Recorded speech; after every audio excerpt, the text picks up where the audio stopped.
Hii movie inamhusu huyu mwanadada jina anaitwa Clare. Huyu mwanadada alipoteza mume, mtoto wake, tena akiwa anashuhudia, na hii ni mara baada ya huyu mwanadada kuweza kumnyima unyumba askari mmoja wa polisi, hivyo hasira akaipeleka katikati ya familia yake. Kuanzia hapo bidada akaapa kiapo kikubwa atalipa kisasi juu ya yale yote ambaye yule askari aliweza kumfanyia. Sasa ungana na mimi kuanzia mwanzo mpaka tamati mwa hii simulizi, bila kusahau kusubscribe. Mimi naitwa Kipaso Njeyara. Get your hands off her! I'll fucking kill you! No! Where is he? He left.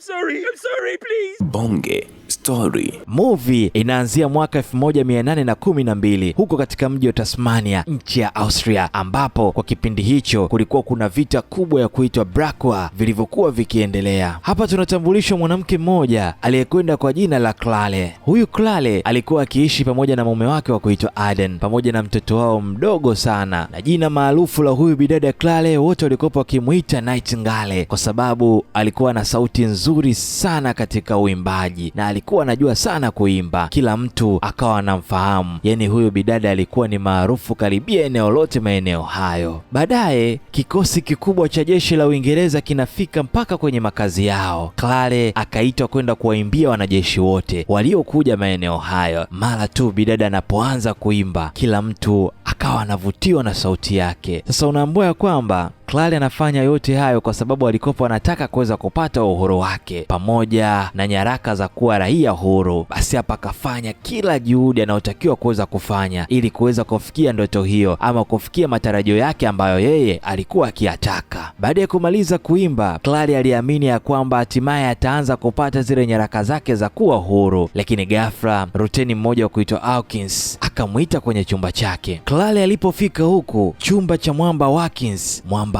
akawa anamwambia bidada Clare kwamba anajua kiasi gani yeye alivyojitoa kwa ajili ya kutaka kuweza kumsaidia, na mwamba anadai ya kwamba yeye ndio ambaye ameweza kufanya mipango yote hii. Kwa hiyo bidada Clare anapaswa kuweza kumlipa mwamba Hawkins kitu chochote anachokitaji kama malipo na kama sehemu ya shukrani. Clare aliposikia hivi, bidada alielewa vizuri sana maana maneno hayo, lakini akajaribu kuvunga tu na kutaka kuyapuuzia. Hata hivyo mwamba Hawkins akaamua kusema wazi ya kwamba anataka kuweza kumpididi ama kulala naye huyo bidada. Clare alipomsikia mshikaji akiwa anazungumza maneno hayo, licha ya kwamba alikuwa ni ruteni, lakini alimkatalia na akakataa moja kwa moja, tena bila hata kuogopa. Sasa kukataa kwa bidada Clare, jambo hili lilimkasirisha sana mwamba Hawkins kwa sababu hajawahi kuzoea mwanamke yoyote kumkataa, na hii aliichukulia kama fedhea.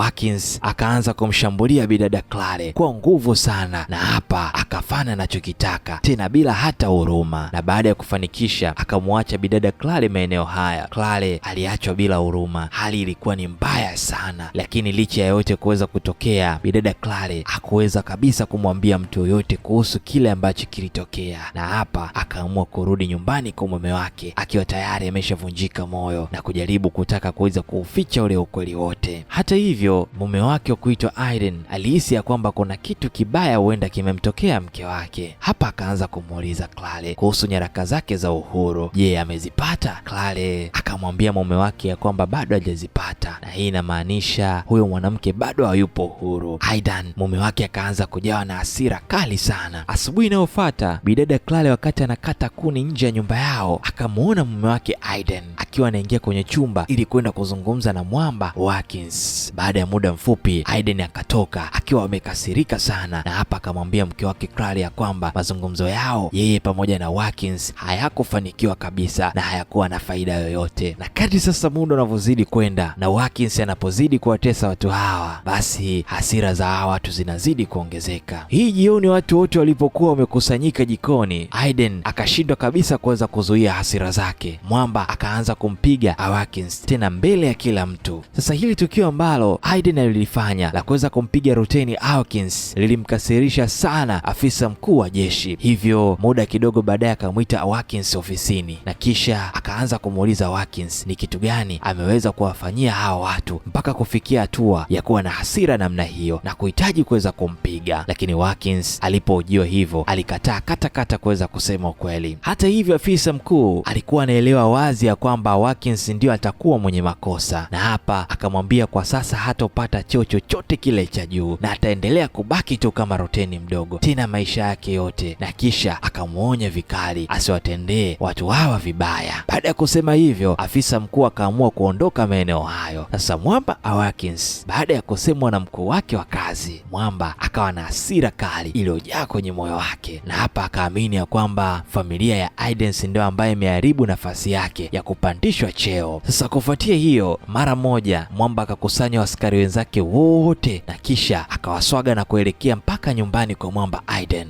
Watkins akataka kuweza kumwadhibu Aiden kwa njia ambayo nayo pia itamvunja moyo kabisa, kama vile ambavyo yeye ameumia baada ya mkuu wa majeshi kumwambia kwamba hataongezewa cheo chochote. Basi bwana, wakafika mpaka mitaa hii. Askari wawili wakamkamata Aiden na kisha akamzuia asijitetee. Kisha Watkins akamshambulia Claire mbele ya macho ya mume wake Aiden. Aiden alipoona hivi akaanza kupiga mayowe kwa uchungu mkubwa sana, huku akishuhudia hayo yote akiwa yanatokea, lakini hakuna mtu ambaye aliweza kuja kumsaidia wala hakuna mtu aliyekuwa karibu kwa ajili ya kuweza kuwapatia msaada watu hao. Watkins baada ya kuweza kumaliza mambo yake ya kuanza kumfanyia vibaya huyo bidada, kisha akanyoosha paipu na kwa wakati huo akaielekeza moja kwa moja kwa mchizi wa kuitwa Aiden. Mwamba akashuti na kwa wakati huu Aiden akakata moto hapa hapa mbele ya mke wake. Mwamba Watkins baada ya kufanya hivyo akaogeukia askari wenzake na kwa wakati huu akawaambia kwamba wanaweza kufanya chochote kile kwa Claire na yeye amewaruhusu. Mmoja kati ya askari akamsogelea Claire huku mwingine akiwa anaendelea kumshika yule mtoto aliyekuwa akilia kwa hofu. Isivyo bahati pia muda mfupi baadaye yule mtoto naye pia wakamkata moto, yani akafariki dunia. Sasa kipindi ambacho wale askari watatu walipokuwa wakimsogelea Claire, Watkins akatoa oda na kuamuru ya kwamba wamchape chuma pia na bidada Claire, huku akisema ya kwamba akibaki anaweza kusababisha matatizo makubwa baadaye. Sasa ukweli ni kwamba huyu askari hakuwa kabisa na ujasiri wa kuweza kumteketeza bidada Claire. Baadaye akampiga tu kwa nguvu kichwani na kisha bidada akapoteza fahamu, na kisha hao wote waliokuwepo hapa wakakimbia haraka na kutoka eneo hilo la tukio. Asubuhi inayofuata Claire akazinduka pole kabisa, na hapa akafumbua macho yake na kwa wakati huu mbele akamuona mume wake wa kuitwa Aiden pamoja na mtoto wao mdogo waliokuwa tayari wameshafariki dunia pembeni yake. Usiku mmoja ukabadilisha hatima ya watu wote. Tukio moja likafanya bidada Claire aweze kupoteza familia yake yote. Claire akambeba yule mtoto wake mdogo aliyekuwa tayari amefariki dunia mkononi, na kwa wakati huu Claire akaenda moja kwa moja kwa afisa mkuu wa jeshi, na kisha alipofika hapa akamsimulia kila kitu kilichotokea na namna ambavyo askari wale walimtendea baada ya kuweza kuiangamiza familia yake. Lakini huwezi amini, yule afisa mkuu naye pia akasema ya kwamba hawezi kabisa kuanzisha uchunguzi wowote juu ya hichi kinachoendelea, na akakataa kila kitu ambacho bidada Claire alikuwa akimwambia, na yote ni kwa sababu Mwamba aliogopa ya kwamba kama hiyo habari ikijulikana, basi jeshi lao litachukiwa sana na kuanza kushambuliwa na wananchi wa maeneo hayo. Claire alipoona hivi akakata tamaa, na ukweli ni kwamba akaondoka akiwa na hasira kali, na hapa akajisemea mwenyewe atamtafuta Mwamba Watkins kila sehemu. Na wakati anaanza hizo harakati akagundua ya kwamba Mwamba tayari ameshaondoka pamoja na wale askari wote ambao walifanya tukio, na mpaka kufikia muda huu watu wao wako mbali sana. Claire akakataa kabisa kuweza kusubiri haki kutoka kwa mtu yoyote. Unaambia kwamba bidada akachafukwa, ama zake ama zao, anawatafuta watu hao, na kisha kwa wakati huu akawaomba majirani zake wamzike mume wake pamoja na mtoto wake, yani hana muda wa kusubiri kabisa bidada Claire. Kila mtu akajaribu kuweza kumzuia huyo bidada asiwafate kabisa wale askari, lakini Claire hakutaka kabisa kucheka na yoyote wala kumsikiliza yoyote. Bidada akapanda farasi na kisha kuanza safari ya kuwafuata. Sasa kwa sababu bidada Claire alikuwa hafahamu kabisa hizi njia za porini, hapa akamtafuta mwongozo akamwongoza njia fulani hivi wa asili, yani aboriginal, mwamba wa kuitwa Bill, na hapa akamwamuru na kumwomba afate nyayo za wale askari na kisha ampeleke watakapopita, kwa sababu lazima afike na waone. Bill aliposikia hivi alikataa kabisa na akawa anaogopa sana, lakini akakubali tu kwenda na huyo bidada Claire. Tunatupa upande wa pili, tunamwona yule mwamba kuitwa Watkins, na hapa mwamba anaonekana akiwa na askari wenzake safarini. Wawili kati ya askari wake wakawa wanaonekana wana hofu kubwa sana, hasa huyu askari mmoja wa kuitwa Yago mpaka kufikia sasa anatambua ukatili mkubwa alioufanya, na mwamba akaanza kuogopa kana kwamba serikali ikija kugundua kila kitu na ukweli wote, basi watu hawa watanyongwa, na hii ndio ikawa hofu yake kubwa sana mwamba. Lakini Watkins kwa kiburi kikubwa sana akawapa moyo wa watu na kuambia kwamba wasiogope, na kwa wakati huu akawahakikishia kwamba hakuna mtu yoyote atakayewagusa watu hawa. Usiku unapowadia, safari ya Bill na Claire ilikopo ni ndefu kiasi chake, na kwa wakati huo wakaamua kuweka kambi polini, na mara bidada Claire alipoamua kufumba macho ili kusudi kuweza kupumzika, hapa akaanza kusikia vilio vya mtoto wake kama ni vitu fulani hivi vya mzimu na ndoto za maajabu zinamtokea, na hapa akaanza kumwona mwamba Watkins akiwa anawadhihaki. Mwanadada akastuka kutoka usingizini na ndoto kubwa, huku akionekana akiwa na hofu ya kutisha. Kumbukumbu hizo za kushangaza na za kutisha zikawa zinamtesa sana bidada kila wakati, kiasi cha kwamba mpaka kupelekea kushindwa kabisa kupata usingizi wa amani kabisa. Asubuhi inapofika, mvua kubwa ikaanza kunyesha. Licha ya hali mbaya ya hewa, Claire alikataa kabisa kuweza kusimama, bado ana usongo, na hapa akamwambia Bill ya kwamba wanapaswa kuweza kusonga mbele na waendelee na safari. Hivyo wakaamua kutembea na wanazidi kuingia polini. Upande mwingine huko askari tunamwona kuna huyu mwamba jina lake anaitwa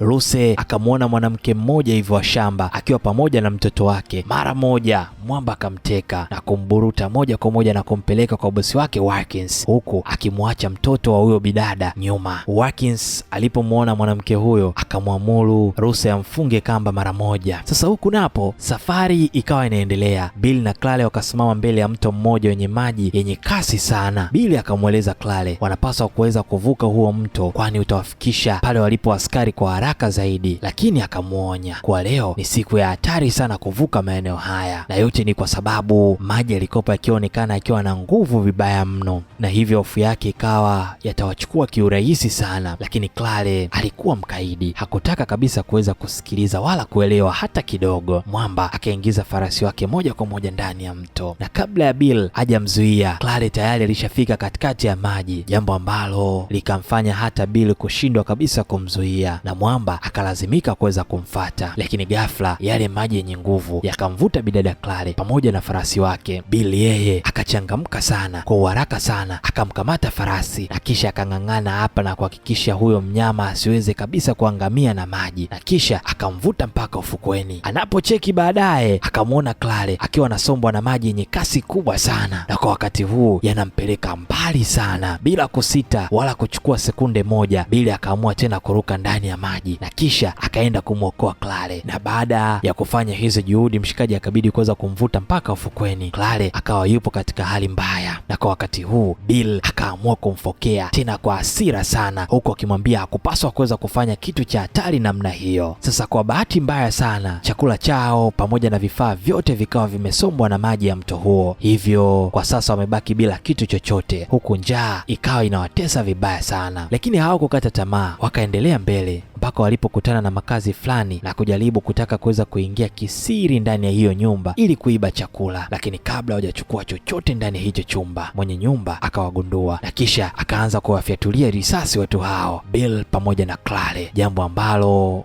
liliwalazimisha watu hao kukimbia ili kusudi kuokoa maisha yao. Baada ya kukimbia umbali mrefu sana, watu hao wakaingia ndani zaidi ya msitu na kisha wakaweka tena kambi usiku huo. Wakiwa wamepumzika kidogo, mwanaume mmoja wa ajabu akawa ametokea maeneo hayo, na kwa wakati huu akamwona Claire. Kwa sauti ya kutisha sana, mwamba akasema hajawahi kabisa kuona msichana mzuri kama Claire. Huu usiku utakuwa ni usiku mzuri na wa kufurahisha sana kwake. Kisha mwamba akaanza kuita wenzake kwa haraka sana, lakini kabla wenzake hawajafika, Bill akafanikiwa kuweza kuingilia kati maeneo haya, na kwa wakati huu akamtaitisha huyo mwamba na kummaliza hapo hapo mara moja. Bill na Claire walipoona hivi wakaanza kukimbia kutoka eneo hilo na kuanza kutafuta mahali ambapo pengine pangekuwa salama. Wakati huo upande wa pili, mwamba Watkins bado anaendelea kufanya ukatili wa kutisha kwa yule mwanamke aliyomteka, na baada ya kuweza kumaliza kufanya anachokitaka, hapa mwamba akawaambia askari wake kama wanaweza kumfanya chochote basi ni ruksa na wao pia kuweza kufanya watakavyo. Sasa kuna huyu mvulana mdogo aliyepotelewa na wazazi wake akafika mpaka kwenye kambi ambayo walikuwepo akina Watkins. Akiwa na njaa kali, huyu dogo akamwambia mwamba Watkins kwamba yuko tayari kuweza kufanya kazi yoyote tu ili aweze kupewa chakula,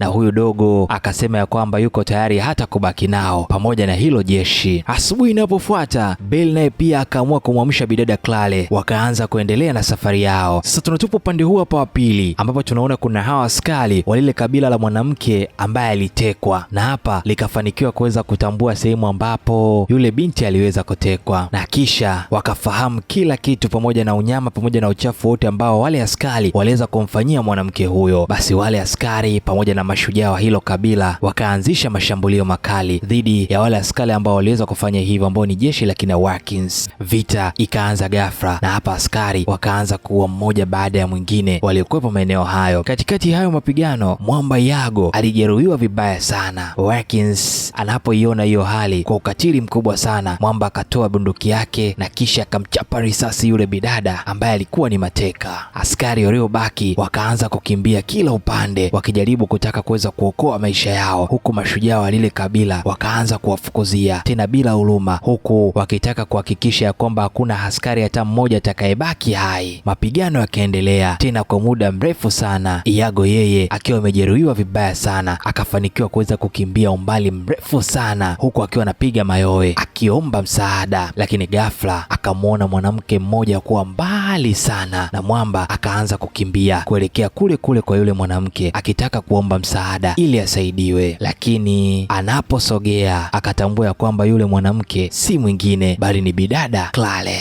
mama ambaye waliweza kumpoteza mume wake pamoja na mtoto wake. Mara moja mwamba Yago akaanza kuwa na hofu, na hofu ilimjaa kweli kweli. Claire naye pia alipomuona Yago ambaye ni adui yake akajawa na hasira kali, na bidada akashuka kutoka kwenye farasi wake na kisha akamwambia Bill ya kwamba amshikie huyu farasi, na kisha yeye akachukua bunduki na kuanza kumsogelea mwamba Yago. Yago alipoona hivi akapiga magoti chini huku akilia sana kumwomba msamaha bidada Claire asimmalize maeneo haya, lakini Claire bila huruma alikuwa hataki kuelewa hata kidogo. Akanyosha chuma na kisha akamweka mchizi. Yago akaanguka chini, na kwa wakati huu akawa anatokwa na michuzi mingi maeneo haya, lakini bado akaendelea kuomba huruma kutoka kwa huyo bidada asimmalize maeneo haya. Claire akiwa amezidiwa na hasira kabisa akawa anajaribu kutaka kuweza kumpiga risasi tena, lakini hii bunduki ikawa imekwama kabisa. Claire akaona bora aweze kutumia beto, na kwa wakati huu akachukua beto lake na kuanza kumchoma mwamba Yago tena mara nyingi kwa hasira kali, na baada ya hapo mwamba Yago akafariki dunia. Lakini kwa upande wa bidada Claire alikuwa bado hajaridhika. Huu mchezo alikuwa anatamani kuendelea kuufanya tena na tena mpaka pale roho yake itakaporidhika, lakini kwa upande wa bidada hakuridhika kabisa kwa hicho alichomfanyia Yago. Akachukua tena bunduki yake iliyokuwa imekwama, na kwa wakati huu akaanza kuzimimina mwilini tena kwa hasira sana. Bill alikuwa akishuhudia hili tukio, tena lilikuwa kwake ni la kutisha sana. Akaanza kumwogopa huyo bidada Claire, na hapa kwa hofu kubwa Bill akamwambia hawezi tena kuendelea kumuunga mkono katika safari yake ya kuweza kulipiza kisasi. Sasa Bill anadai ya kwamba yeye aliamini ya kwamba hii safari yake ni kutaka kuweza kuwafuata, lakini hakujua ya kwamba bidada alikopa akitamani kuweza kuwalipia kisasi. Bill akadai ya kwamba hawezi kumsaidia kwenye hii kazi, hivyo anaomba arudi nyumbani. Claire aliposikia hivi akamsihi sana mwamba asiondoke na aendelee kumfuata ili aweze kumsaidia. Wakiwa bado wanaendelea kubishana, huku wakiwa wanaendelea kutembea mbele kidogo, hapa wakakutana na eneo ambalo Watkins na jeshi lake pamoja na lile jeshi la makabila lilipokuwa likipambana. Hapa akaona mili ikiwa imejaa kila sehemu. Sasa hapa tunagundua kitu kingine, lile kabila ambalo lilikuwa likipambana na mchizi Watkins lilikuwa ni kabila la Bill. Hivyo Bill alipoona kabila lake na watu walivyoanguka hapa chini wakiwa wamekata moto, hasira kubwa ikawa imemjaa machoni mwake, moyo wake ukaanza kumuuma sana. Uwezi amini, Bill akatoa uamuzi wa mwisho. Mwamba akakubali kubaki pamoja na bidada Claire, na safari hii sasa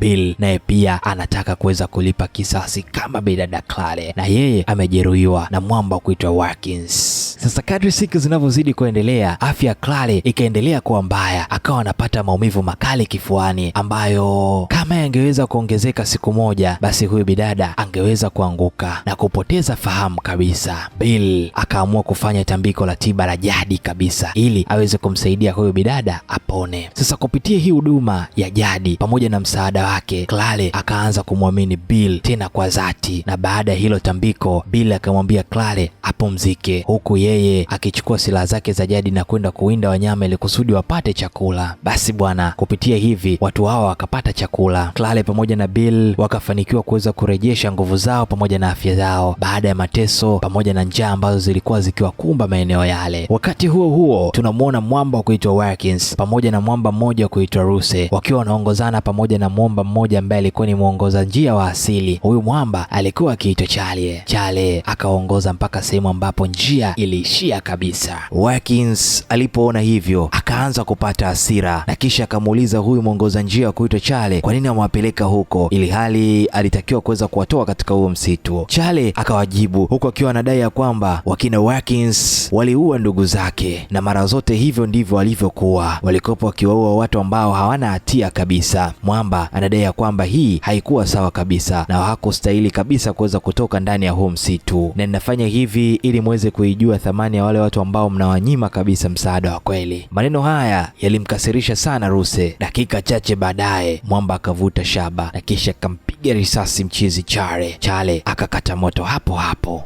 Watkins alipomwona Ruse amefanya hivi alichanganyikiwa sana na kwa hasira kali akaanza kumshambulia mwamba Ruse. Watkins bado anapiga kelele na kudai ya kwamba Charlie ndio mtu pekee alikopo tumaini lao la mwisho la kuweza kutoka ndani ya huo msitu na yeye amemwangamiza. Hofu ya mwamba Watkins ni kwamba maneno ya yule mwamba kuitwa Charlie ya kwamba wanapaswa kuweza kulipia kwa walichokifanya yanaweza kutimia. Ukweli ni kwamba huu msitu ulikuwa ni mkubwa sio siri. Watkins akaanza kupata wasiwasi, pengine labda wanaweza wakazunguka humo milele na kupotea tu kabisa, na kwa wakati huo hawatabakiwa hata na chakula au maji. Na hapa anaendelea kumlalamikia Ruse ya kwamba ameharibu kila kitu. Kadri muda unavyozidi kupita, hali yao ikawa inazidi kuwa mbaya, huku Watkins akiwa anaendelea kumchukia sana mchizi Ruse kwa kitendo alichokifanya, na kwa hasira kubwa sana kwa kile alichokifanya mchizi Ruse, Watkins akampa yule mvulana mdogo bunduki na hapa akamtangaza kuwa sergeant mpya. Mwamba akasema ya kwamba cheo sasa ni chake yule dogo ambaye alikuja hapa akiomba tu msaada na Ruse yuko chini yake. Kisha Watkins akamwambia yule mvulana kwamba Ruse kwa sasa yupo chini yako na afuate kila kitu ambacho utamwambia, na kama atakaidi amri yoyote basi una ruhusa ya kuweza kumchapa shaba.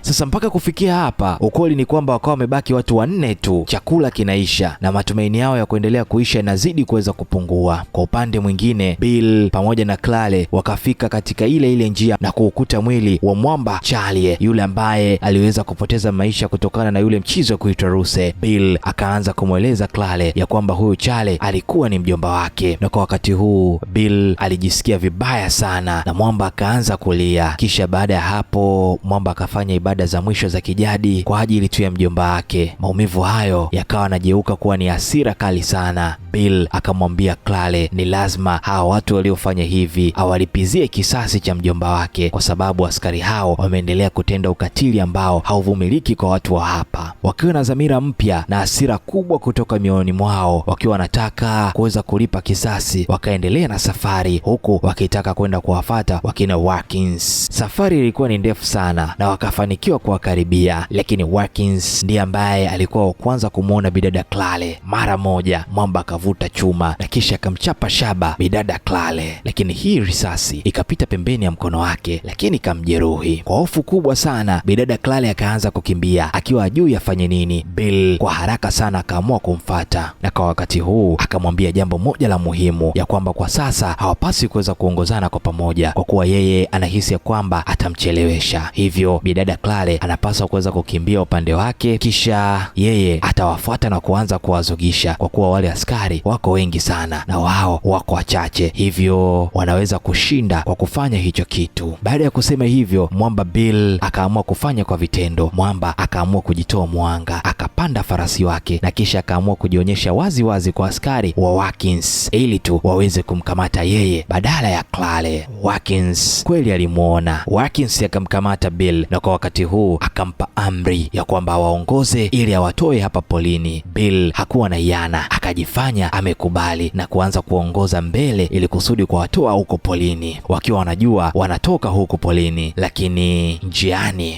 Bill akaanza kutoa sauti maalum za ndege, ishara ya siri kabisa ambayo alishawahi kumfundisha bidada Clare. Clare alipoisikia hii sauti akaanza kuzitumia na akaanza kuzifuata kwa umakini sana akiwa mbali nao. Kwa bahati mbaya sana, Watkins akafanikiwa kumwona tena Clare na kuanza kumchapa risasi. Clare akalazimika kuweza kukimbia ndani kabisa ya msitu na kwa wakati huu akapotelea mbali sana. Usiku mzima bidada Clare akawa anatembea peke yake gizani, tena bila msaada wowote, akiwa anaogopa sana, na sauti za kutisha za usiku zikawa zinaendelea kumtisha, na hata lile wenge la zile sauti za familia yake ambao waliuawa siku ile usiku bado zinaendelea kumtesa akilini mwake. Ukweli ni kwamba hizi sauti zinazomtesa Clare anadai ya kwamba zitaisha mpaka pale Watkins atakapofariki, ndipo ambapo hizi kumbukumbu zitamuacha kumfuatilia. Asubuhi inapofika, Clare akakutana na wasafiri wawili maeneo haya, na hapa akawauliza njia ya kuelekea mjini. Hawa watu wakamwelekeza na kumwambia ni hii barabara inayokwenda moja kwa moja mjini. Clare akawaelewa, na ukweli ni kwamba akafikiria lazima huyo mwamba Watkins atakuwa alipitia hiyo njia. Muda mfupi baadaye, mwanamke mmoja alipita akiwa na gari la farasi, akamwona bidada Clare akiwa katika hali mbaya, na kwa wakati huu yule mwanamke alimwonea huruma na kisha akawaambia watu wake wampandishe Clare kwenye gari ili waweze kumfikisha mbele kidogo. Basi bwana Clare akapanda na kisha akaendelea na safari pamoja na hao watu ambao walikuwa wakiongozwa na huyo mwanamke. Baada ya muda mfupi wakamwona mwamba Bill akiwa anatembea peke yake barabarani. Clare akaamua kuruka na kwa wakati huu akamfata mwamba Bill. Sasa Clare alipomwona mwamba Bill akiwa hai akatambua kwamba Bill tayari alishawafikisha wale askari mjini, tena walifika salama kabisa, na ndiyo maana watu wale wakamwacha hai. Basi watu hawa wakaungana tena na kuendelea kutembea mbele pamoja. Njaa kwa wakati huo ikawa inawatesa sana. Walipofika mbele wakaona nyumba iliyojitenga karibu yao. Watu hawa wakaamua kuingia na kutafuta chakula. Walipoingia ndani wakakuta watu wawili wakiwa wamefariki humo ndani, ishara ya kwamba nao pia waliuliwa na wale watu askari wa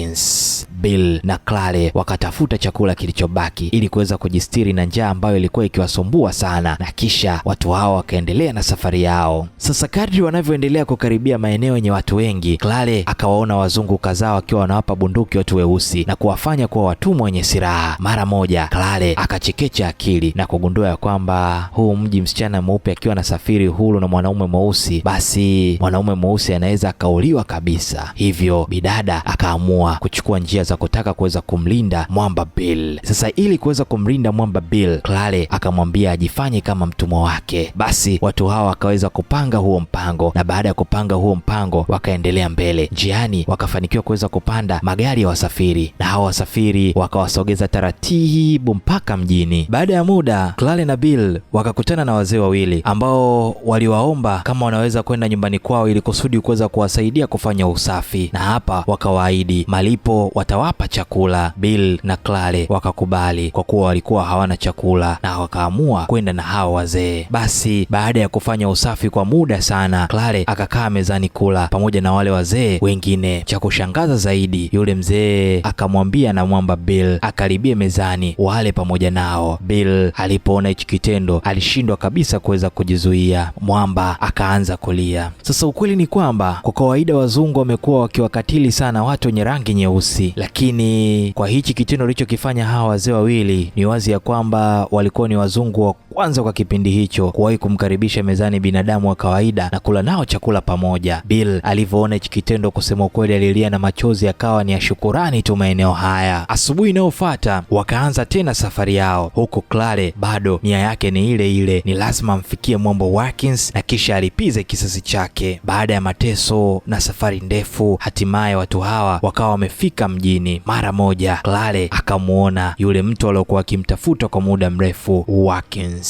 Watkins akaanza kupiga kelele mbele ya askari wengine kana kwamba kuna msichana aliyowazunguka anakuja kufanya madhara, na huwa ana tabia kutaka kuweza kuwaua wanajeshi wa Kiingereza, na kisha akawaamuru watu wao wamkamate kwa haraka. Sasa ukweli ni kwamba Mwamba alisema hivi akitumaini ya kwamba huenda bidada Claire atakimbia, lakini Claire hakuwa anaogopa tena, na kwa wakati huu akamwambia Mwamba Bill abaki nyuma, na kisha yeye akaingia kwa ujasiri humu ndani ya hii klabu ambapo Watkins yupo pamoja na maofisa wengine wakubwa wa jeshi hilo. Mbele ya kila mtu, bidada Claire akaanza kueleza ukweli wote kuhusu ukatili ambao Mwamba Watkins aliufanya. Watkins alipoona ukweli wote umeweza kuwekwa hadharani, Mwamba akaamua kukanusha kila kitu, na mabishano ya hapa yakawa ni makali kati yao. Claire akaona bora akae kimya, akanyamaza. Watkins akampiga kibao kimoja cha nguvu hapa, lakini badala ya kuogopa, Claire akaanza tena kuimba wimbo wake kwa sauti kubwa, na huu wimbo ulibeba ujumbe wenye kumwaibisha Mwamba Watkins mbele za watu na kueleza hadithi yote ya mambo yote ambayo Mwamba Watkins aliweza kumfanyia. Huyu bidada alikuwa na uwezo mkubwa sana wa kuimba, na hii nyimbo iliwafanya karibu kila mtu humu ndani aelewe wazi matendo ambayo Mwamba Watkins aliweza kuyafanya, lakini kwa sababu ya rushwa na mfumo mchafu wa kipindi hicho hakuna aliyechukua hatua dhidi ya Mwamba Watkins. Claire alipoona hivi akawa amevunjika moyo, na bidada akaamua kuweza kutoka nje. Bill akakutana naye tena, na kisha kwa wakati huu akaamua kumpeleka bidada Claire polini, huku akijua ya kwamba kwa sasa si salama kwao kuweza kubaki hapa mjini. Usiku wa manane, Claire kweli akaamka, na anapoamka anagundua ya kwamba Mwamba Bill hakuwepo maeneo haya. Mara moja bidada akaamka, na kisha akaamua kuweza kurudi kule mjini, huku akitambua ya kwamba huenda Mwamba Bill aliweza kuitumia nafasi hiyo kuweza kurudi kule kule kwa mchizi Watkins. Na kweli bwana, bidada alipoenda huku alimuona kweli Bill akiwa amejipaka rangi za jadi mwilini mwake, tena zile rangi za lile kabila lake. Bill akaingia kwa nguvu ndani ya makazi ya Mwamba Watkins, na kwa wakati huu akachomoa silaha yake na moja kwa moja akaikita kifuani kwa mchizi Watkins. Watkins hii silaha ilimwingia na moja kwa moja Mwamba akakata moto. Ruse naye akatoka chumbani kwake, na mara moja alipomwona Mwamba Bill hapa akamchapa chuma.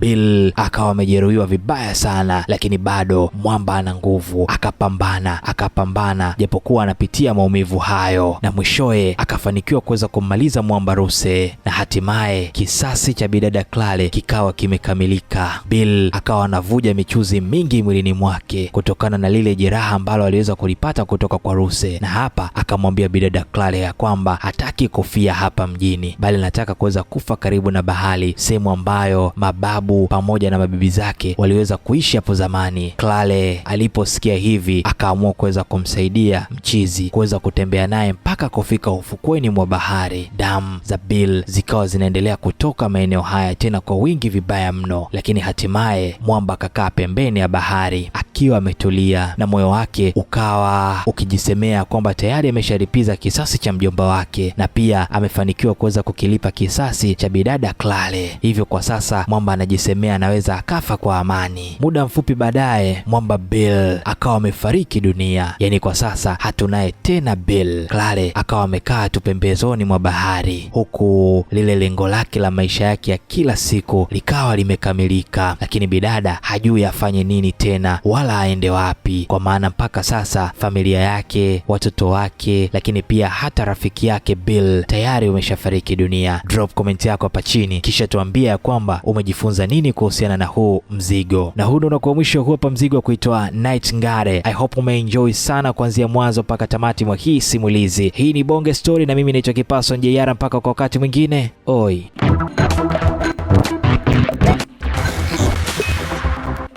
Bonge Story.